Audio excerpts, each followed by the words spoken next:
Perpustakaan Alexandria yang terletak di Iskandariah, Mesir adalah salah satu pusat ilmu yang paling penting di dunia purba.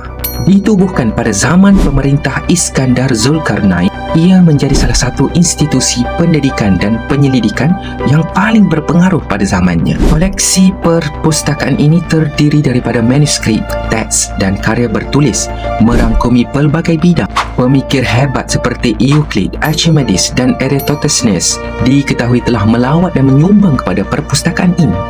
Kehadiran perpustakaan Iskandariah memberi dorongan besar kepada perkembangan pemikiran manusia. Malangnya, perpustakaan ini pernah mengalami beberapa kebakaran dan rampasan pada masa lalu, mengakibatkan banyak karya hilang secara kekal.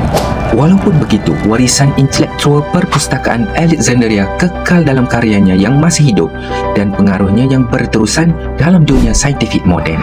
Percaya atau tidak, inilah fakta. Bakteria dalam tubuh manusia yang dikenali sebagai mikrobiom memainkan peranan penting dalam keseimbangan fisiologi dan kesihatan kita.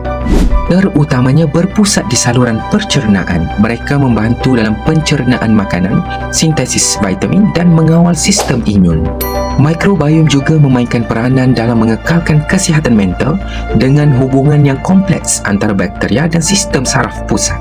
Ketidakseimbangan dalam mikrobiom boleh membawa kepada pelbagai penyakit kronik, termasuk gangguan pencernaan, obesiti dan penyakit autoimun. Oleh itu, adalah penting untuk mengekalkan mikrobiom yang seimbang dengan diet yang sihat, pengurusan tekanan dan gaya hidup yang seimbang. Dengan pemahaman yang lebih baik tentang pencernaan mikrobiom, kita boleh membangunkan terapi yang disasarkan untuk memperbaiki dan mengekalkan keseimbangan mikrobiom badan manusia. Percaya atau tidak, inilah fakta. Kuda laut mempunyai rangka badan yang unik dan kuat yang terdiri daripada pelat tulang yang saling mengunci. Rangka ini bukan sahaja memberikan perlindungan tambahan terhadap pemangsa, tetapi juga menjadikan badan mereka kuat dan tahan lasak. Struktur tulang bersegi-segi ini menjadikan kuda laut kurang fleksibel daripada ikan lain, tetapi memberikan mereka perisai semula jadi yang berkesan. Kerangka luar kuda laut yang berfungsi seperti sut perisai melindungi organ dalaman yang penting daripada kecederaan. Ini amat berguna dalam persekitaran laut yang penuh dengan ancaman di mana pemangsa mungkin cuba menggigit atau menangkap mereka. Perlindungan tambahan ini membolehkan kuda laut bertahan walaupun mereka adalah perenang yang perlahan dan tidak mempunyai banyak cara lain untuk melarikan diri dari bahaya.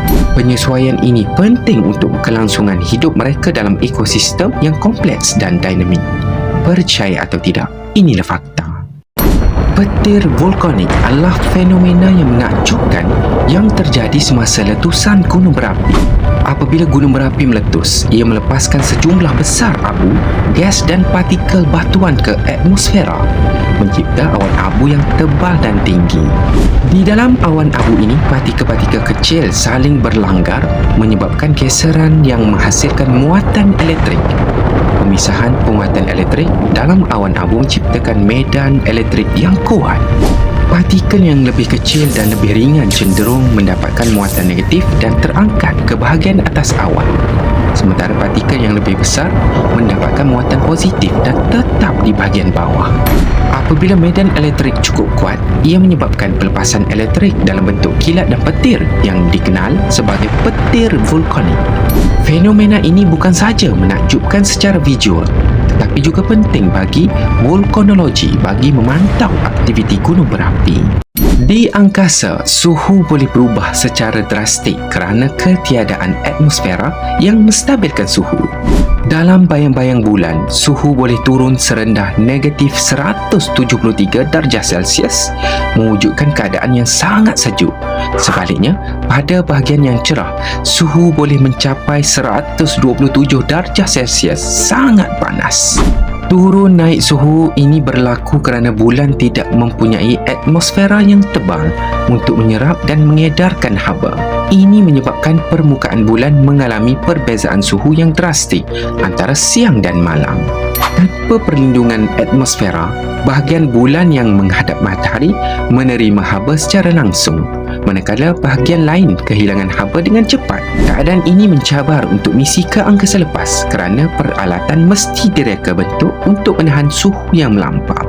Percaya atau tidak, inilah fakta.